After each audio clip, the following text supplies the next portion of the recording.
Hi, I'm Brian Brightbill, and in this video we're going to be seeing how to name and number cycloalkanes. The convenient thing about naming cycloalkanes is it's very much like what you already learned for naming alkanes. The same roots are used, but the cyclo prefix is added to indicate that the chain loops back around on itself. For that to be possible, though, to get the chain to loop back around on itself, there has to be a minimum number of carbons in the chain.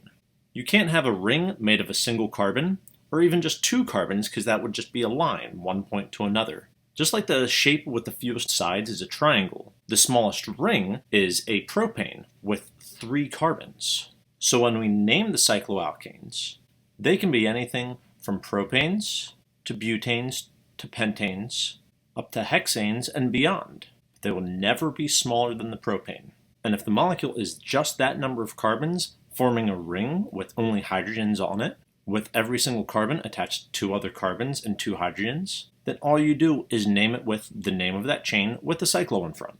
The cyclo modifier is descriptive in calling it a ring and is all that is necessary. However, it's possible that there could be other carbon chains attached to that cycloalkane ring. If those carbon chains are smaller, then they're substituents. They are things that are attached to the ring and are just additional groups, and they're named that way. For example, you could have a cyclohexane with 6 carbons, and it could have attached to it another 3 carbon chain. That would make it a cyclohexane with a propyl chain on it. 3 carbons is smaller than 6, so the priority goes to the bigger one. It's the important one. The propyl group is the not as important. It's the substituent. It's the extra thing on there.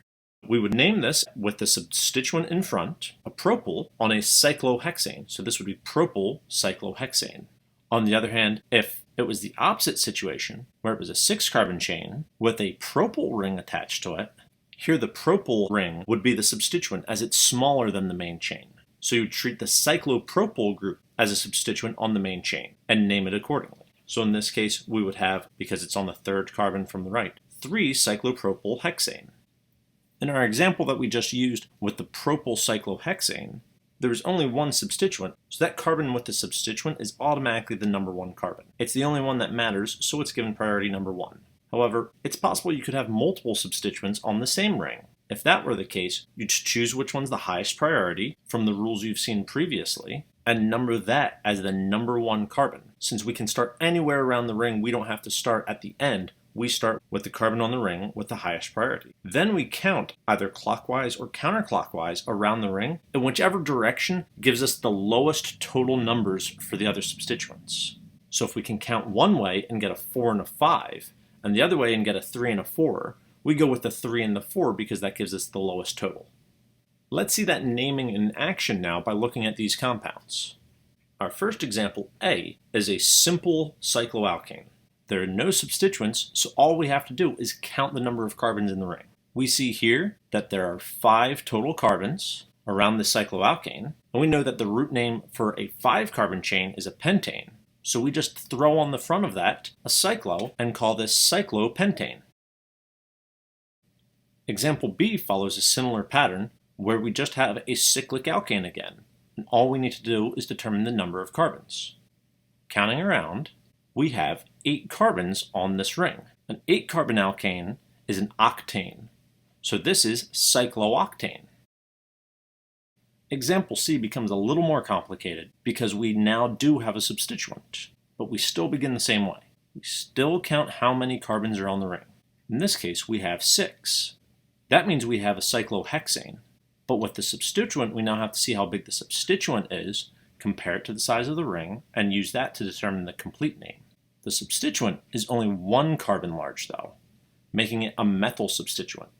A methyl group is, of course, smaller than a hexane, so we stick with the ring as the main part of the alkane, and we name that methyl group as a substituent. That means this molecule is called methyl, for that substituent, cyclohexane. We don't need any numbers on this because there's only one substituent. And when there's one substituent on a ring, you don't need a number. Our final example has 2 substituents. This is once again on a hexane ring because there are 6 carbons on the ring. And our 2 substituents have 3 carbons and 1 carbon. The 3-carbon substituent is therefore a prop, and the 1-carbon is once again a meth.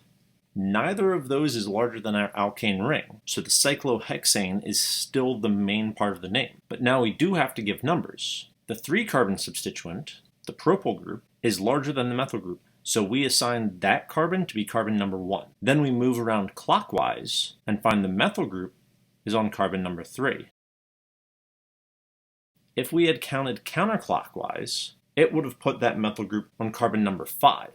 And because we're going for the lowest total numbers, we want to count clockwise here to get that 3.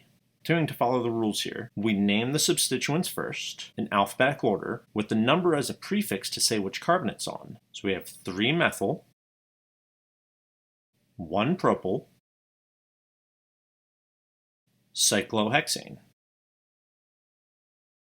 And with this increased knowledge of naming and numbering cycloalkanes, I hope you make connections to the ways in which we name regular alkanes and can see how similar they are so that you're better equipped to name both in the future.